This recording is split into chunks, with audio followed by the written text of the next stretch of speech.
A lot of people are asking dahil nakita ka at tayo nakikiramay pa rin, patuloy tayong nagluluksa sa pagkawala ni Rene at ang kanyang kaibigan, the Nigerian Si Divine. Divine, yes. Oo, Divine.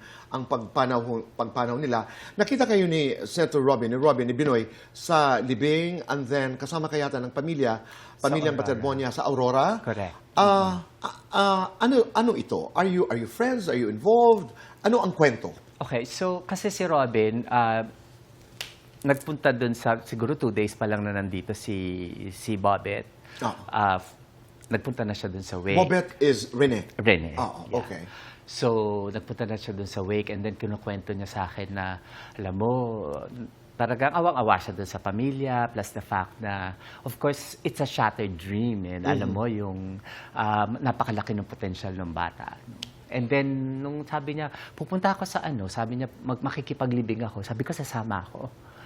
Oo, sasama ako kasi gusto kong makiramay talaga. Kasi naiintindihan ko yung sakit, no, na nung nawala dun sa pamilya, dun sa ina. So, nagpunta kami, and then doon ko na-meet ng personal yung si mommy at si daddy. Yun ang tawag ko sa kanila. No? At so sa pagyakap ko sa kanya, naramdaman, umiyak kasi yung pagyakap ko, tapos naramdaman ko yung sobrang hinagpis ba na I can't be, kung ako yun, para mahihirapan, baka ikaloka ko. Doon nagsimula ang iyong pagiging magkaibigan. Yes, and that also explained why napasama ka o sumama ka doon sa pagdalaw nila sa Aurora. Tapos nalaman ko, pupunta sila ng Aurora. Sabi ko, Robin, sasama ako sa kanila just to give a moral support.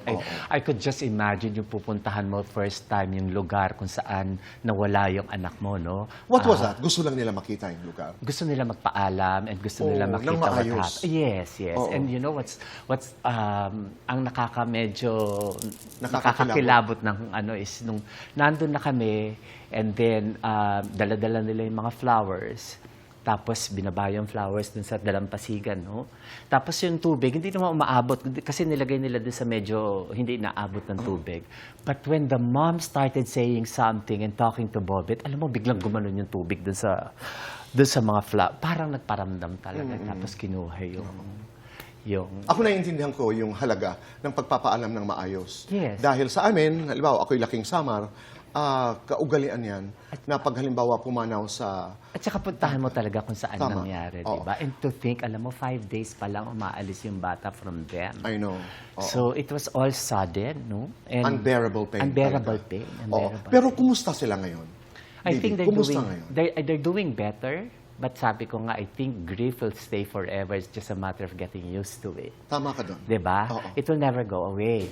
So you get used to it. You just get used to it. Especially so, Bobet is just a good, kinukwento kasi sa akin, he's such a good son. Mabait naman lahat yung mga kapatid niya. Bibi, ano ka ba naman, 70% ng allowance, ipinapadala sa nanay. Yes. Napakabuting anak. And even before that, talagang tulong-tulong sila. Yung panganay, siya yung kasi nagtatrabaho yung dalawang magulang, no? Tapos yung panganay, siya yung bahala nagsaing, magluto, magbugas ng pinggan.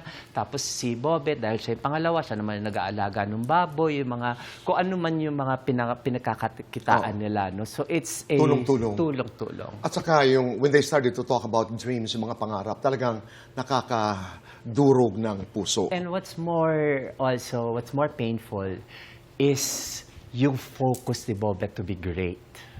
Right. If you see all his plays, sabi ko, he has the heart of a champion. Kasi nakita ko, mahilig ako sa basketball eh. And then nakita ko yung drive niya, nakita ko the way he plays. He's really above the rest. And then, full of potential. Patuloy tayong magdasal.